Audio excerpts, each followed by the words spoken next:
నమస్తే అండి, welcome to my channel. అందరు ఎలా ఉన్నారు? ఈ రోజు మనము గవ్వలు ప్రిపేర్ చేద్దాం. దానికి కావాల్సిన పదార్థాలు చూద్దాం. గోధుమ పిండి, ఇలాచి పౌడర్, ఆయిల్, బెల్లం. గోధుమ పిండిని ఒక పెద్ద బౌల్లో వేస్తున్నాను. ఇప్పుడు దీనిలో ఆయిల్ కొంచెం హీట్ చేయాలి. ఈ గోధుమ పిండిలో కలపాలండి. మొత్తం బాగా కలపాలండి, కొంచెం వాటర్ పోసి. గవ్వల పిండి ఇలాగా చపాతి పిండి కంటే గట్టిగా కలుపుకోవాలండి. ఇప్పుడు 10 మినిట్స్ అయిపోయిందండి. ఈ గవ్వల పిండిని కొంచెం కొంచెం ముద్ద తీసుకోండి. ఒక కట్టర్ తీసుకొని దాని మీద పామండి. ఇలా సన్న సన్నగా పాముల్లాగా చేసుకోండి. కట్ చేయండి.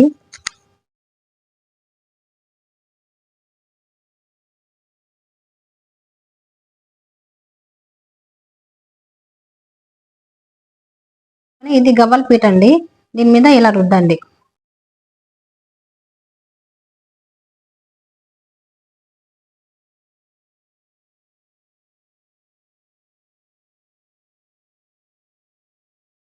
గవ్వలు అయితే ప్రిపేర్ చేసామండి. ఫస్ట్ షేప్ అయితే తెచ్చుకున్నాము. ఇవేమో కొంచెం చిన్న సైజు ఉన్నాయి, ఇవేమో కొంచెం పెద్ద సైజు ఉన్నాయి. స్టవ్ ఆన్ చేసి ప్యాన్ పెట్టి ఆయిల్ పోసానండి. గవ్వలు వేసిన తర్వాత మనకి ఫ్లేమ్ అనేది మీడియం ఫ్లేమ్ లో ఉండాలి.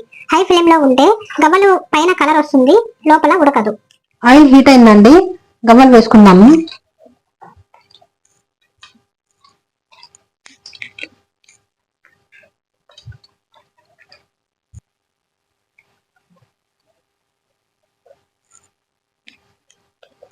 ఇప్పుడైతే ఫ్రై అయిపోయిందండి. నేను ఇప్పుడు తీస్తున్నాను. ఈ కలర్ సరిపోతుందండి, ఇంతకన్నా ఎక్కువ కలర్ వద్దు.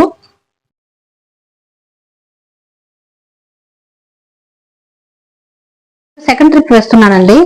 ఇప్పుడు ఈ విధంగా మీరు అన్ని 1 బై 1 ఫ్రై చేసేయండి. ఇలా మనం తీస్తే గలగల సౌండ్ రావాలి. ఇది అప్పుడు మనకి బాగా వేగినట్టు.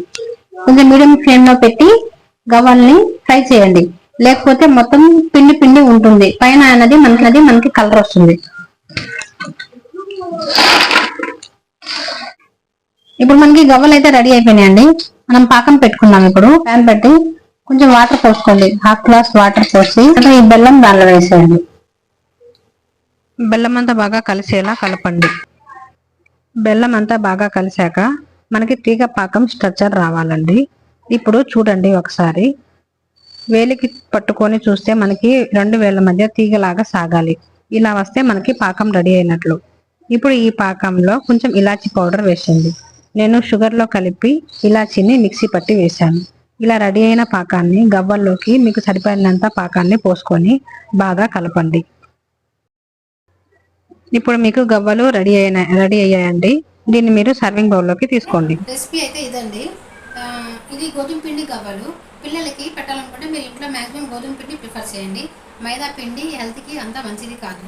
పిల్లలకి డైజెస్టివ్ సిస్టమ్ మీద ఎఫెక్ట్ పడుతుంది. ఈ వీడియో మీకు నచ్చినట్లయితే లైక్ చేయండి, షేర్ చేయండి, సబ్స్క్రైబ్ చేయండి.